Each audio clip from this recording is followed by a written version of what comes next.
Two big phones, but which one is best for you?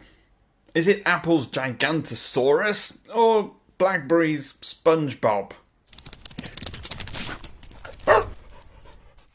They are two entirely different devices, and I wanted to compare them and see which features of which phones was better than the other, and see which one is the best all-round package for you.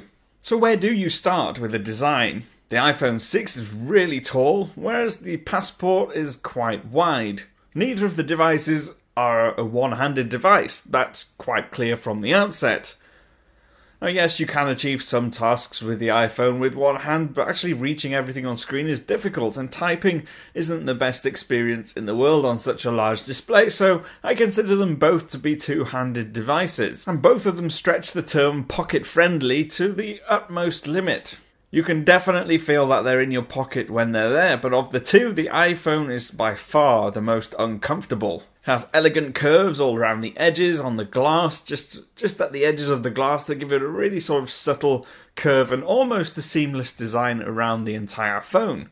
But of the two phones, the Passport is the one that feels the most sturdy, the most durable, the most likely to damage your floor if you drop it. It's got a really nice metal chassis inside that holds it all together and makes it strong, and it doesn't look bad either. I think it's one of the best looking phones, even if it is one of the most unusual looking phones on the market. It feels incredibly solid, the keys are really well made on the front and they're divided by those nice metal frets.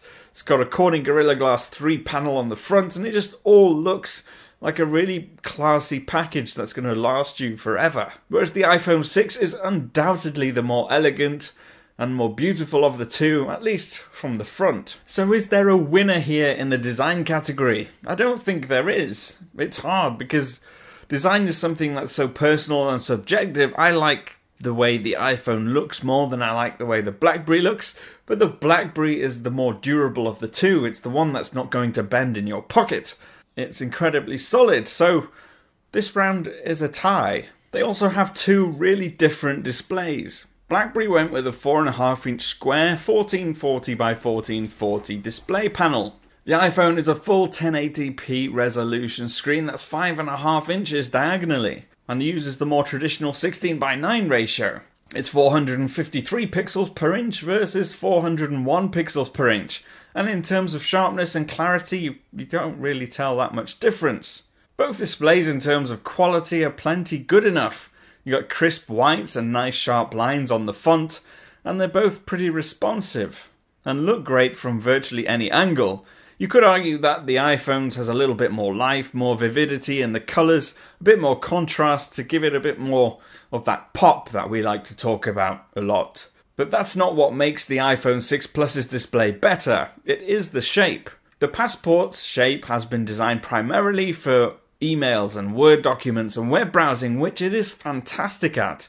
But for everything else that you might want to use a smartphone for, it's not. Playing games, watching videos, editing photographs, using apps, they're all just much better on the larger 16 by 9 screen display. The Passport has been fine-tuned for specific tasks, and for those, the display is brilliant, but not for everything else. So this round has to go to the iPhone 6 Plus, because for the average consumer, it is going to be the better display of the two. The iPhone 6 Plus easily wins the camera round as well. Not only do you get better quality images in terms of colour and sharpness and light, but also it's easier to use. It's switching between videos and square photographs and panoramas and time-lapse and slow motion features is so simple, you just have to switch through them by sliding your thumb. And BlackBerry's feature list isn't that big. It does have HDR, optical image stabilization, and it can take good photographs. But the quality just isn't quite as good as the iPhone 6 Plus, and that's despite the fact that it's got 13 megapixels over the iPhone's 8 megapixels, which goes to show what we always say about how pixels don't matter that much. They just make the pictures larger.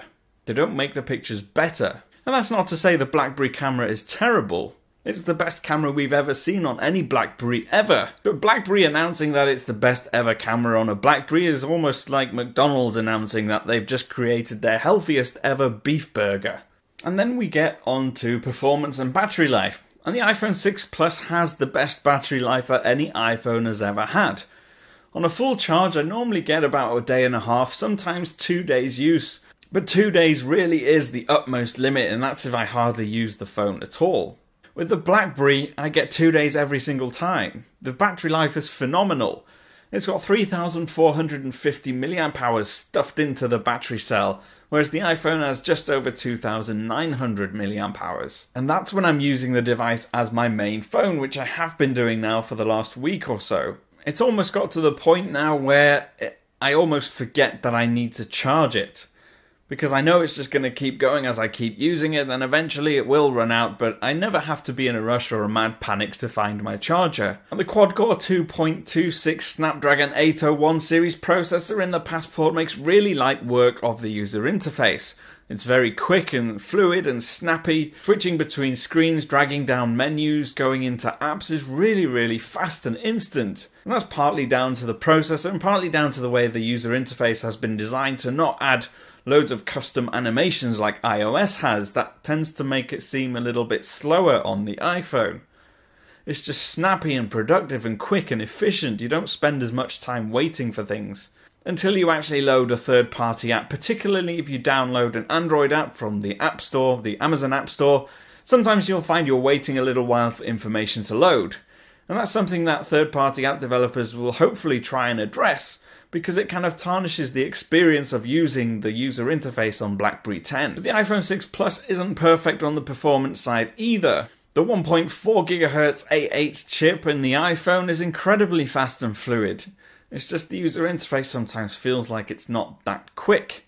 I often experience stuttering when I'm scrolling through galleries or browser pages, and I also sometimes find that the landscape orientation locks to the side and stays there and doesn't want to move back unless I either reboot the phone or go back home using the home button. Although in most cases the iPhone 6 is probably the better performer, I'm going to award this round to the BlackBerry purely because of the incredible battery life. And of course we have to look at the operating system and the ecosystem, and mostly the ecosystem is what we're going to focus on, because this is the one area where BlackBerry really needs to improve. iPhone, iOS, App Store, iTunes has the best ecosystem on the market.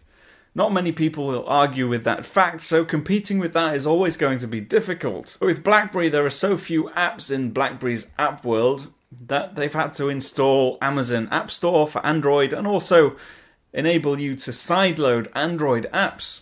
And that would be great if the Android apps worked perfectly on the Passport, but they don't. Not many of them look very good on a square screen. They either cut off the sides or they just don't run. I installed 10 to 20 Android apps using various tools like Amazon's App Store, and after sideloading the Snap App Store, which gives you basically a portal into the entire Google Play Store, I'll say of the 10 to 20 apps, at least half of them crashed or just didn't work at all, and I ended up deleting them. So compatibility and optimization for the square screen is going to have to improve. What I will say on the BlackBerry OS side is that I really like the gestures for swiping in and out of menus, into the hub, out of the hub, swiping down for the settings. I find that really fluid and quick and easy. In fact, I'd probably say it was more intuitive than any other operating system. But it really has sort of got an Achilles heel with the app world, and so the ecosystem round has to go to the iPhone as well. So as an overall package then, the iPhone 6 Plus is the better phone for the average consumer.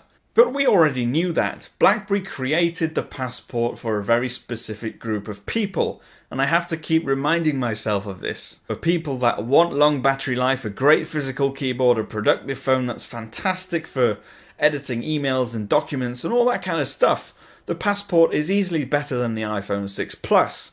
But for everything else, for regular people, the iPhone 6 Plus is clearly better than the BlackBerry Passport. Let me know what you think of the two phones and which one you're going to get or which one you have got. Use the comment section below, grab me on Twitter.